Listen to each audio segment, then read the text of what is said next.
What's up, everybody? It's your friendly neighborhood gamer, your host, Coach Key, and welcome to Legends of Dice Cafe, where we learn about tabletop RPGs together from old school to modern, and from time to time play some of my favorite video games. Back with my weekly video like I do every Friday at 8 p.m. Eastern Standard Time. And today, we're going to be reviewing and unboxing the box set Dragonbane. This is a pretty heavy box set, which I'm already impressed by. If you're digging the content, don't forget to hit that like button and subscribe. Let's go ahead and open it up. Oh yeah.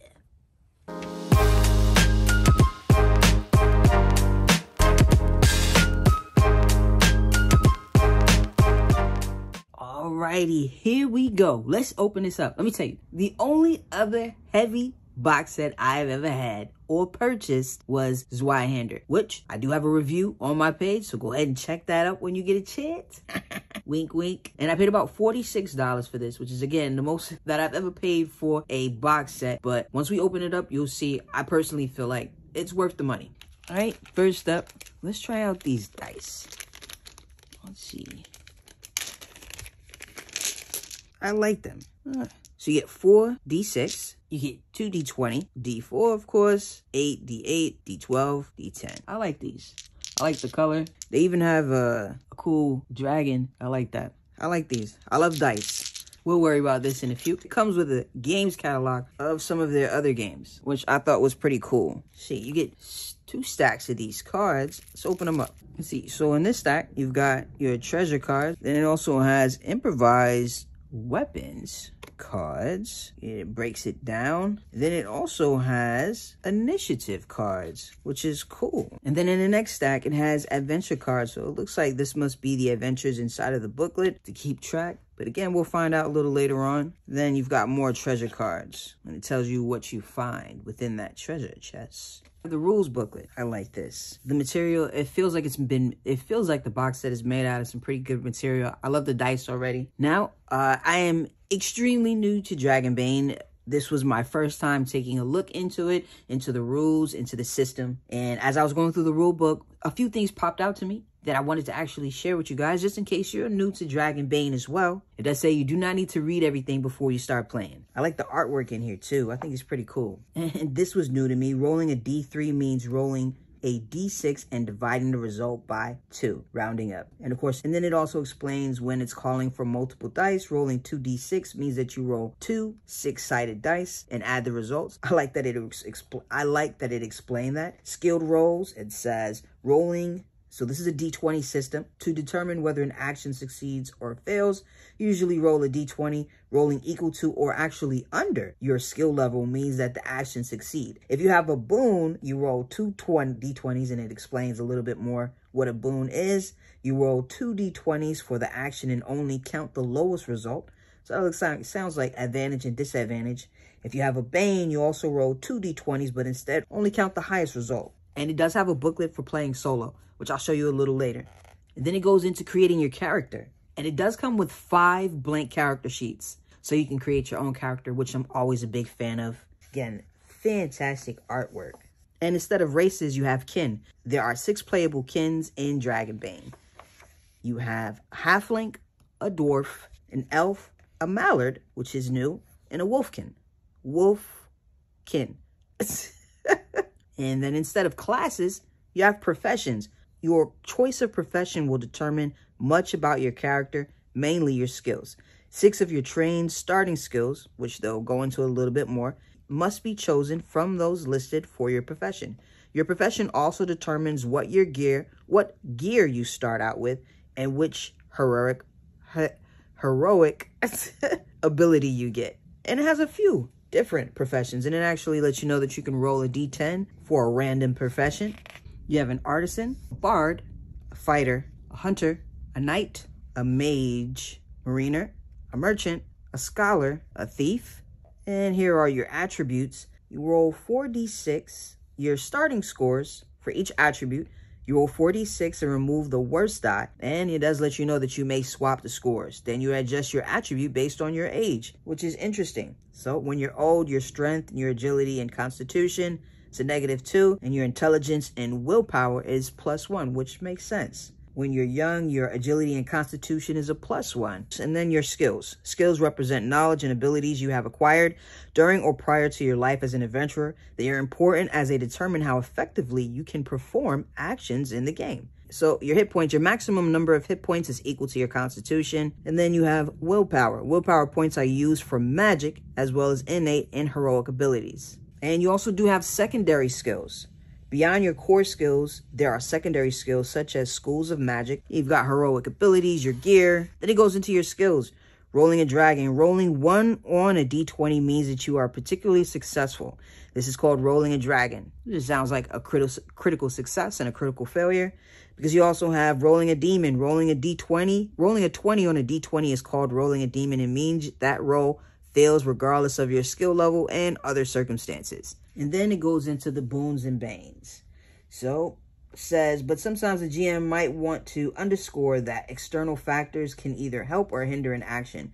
You might then get a boon or a bane to your roll. In both cases, you roll 2 d20s, but only one result counts. If you have a boon, only the lowest result applies. Sounds like your advantage and your disadvantage system in 5th edition. I like the differences in it so far, but I also like the familiarity. And here go all of your core skills. And of course, each attribute is associated with different skills. And it looks like you've got a bunch of different skills. Acrobats, awareness, bartering, beast lore, bluffing. We'll leave it at that. Let's just say you've got quite a bit. Heroic abilities. Described below are a number of heroic abilities. All player characters except for mages, you want heroic ability at the start of the game. So some cost willpower points to activate, others do not. And then of course combat, which we won't get into too much. I just wanted to show a few things that I was digging so far as I was reading through the rulebook, along with showing you how cool the artwork in here is. On your turn in the round, you can move and perform one action. And then of course it gives you a list of different actions that you can perform. And then of course conditions.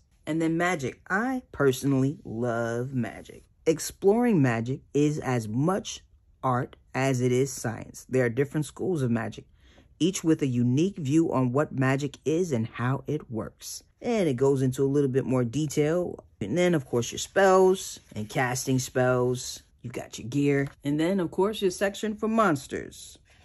One of the things I'm loving about this so far is it actually has a lot of different tables inside for you to roll for different things. For instance, this one has monster attacks, and then it goes into adventures. And this is where it has a lot of different tables back here for you to use. NPCs you would encounter, as well as creating NPCs, which I thought was pretty cool. And then it also has the section creating adventures. And of course, it comes with random tables for quest, even traps and treasures, a few other tables. And I think this goes up to a little over 100 pages too. And then a booklet to help you create a solo character and go on your solo adventure, which I absolutely love. It does let you know that it is created for multiple players to play together. But in the event that you can't find that or find anyone to play with, you can actually play by yourself. You've got a fortune chart.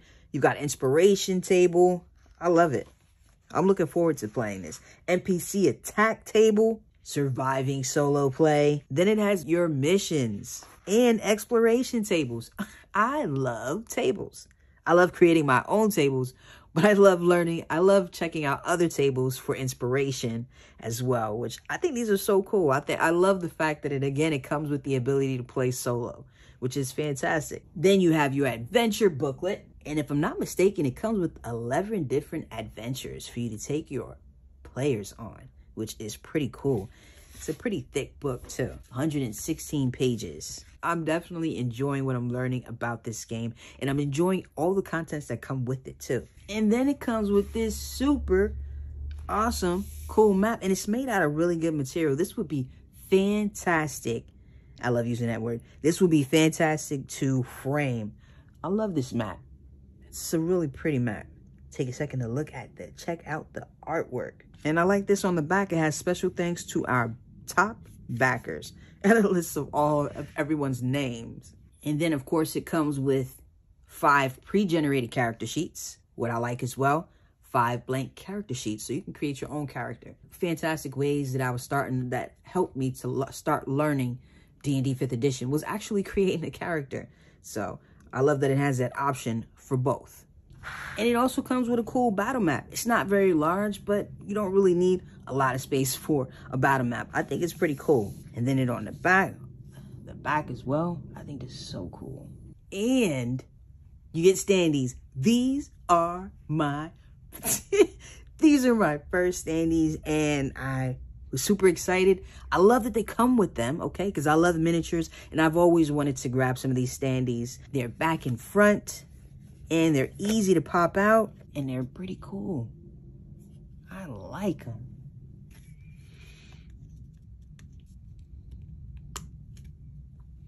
I love that, okay? I love it. These are so cool. It's also easy to put back in, too.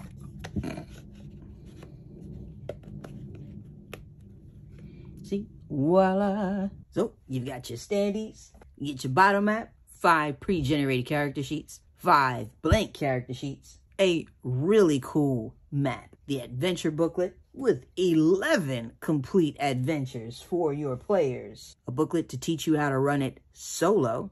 Your rule book. 10 polyhedral dice, including 2 custom D20s, tons of adventure cards, treasure cards, initiative, and some others. There you have it. I hope you enjoyed this review / unboxing.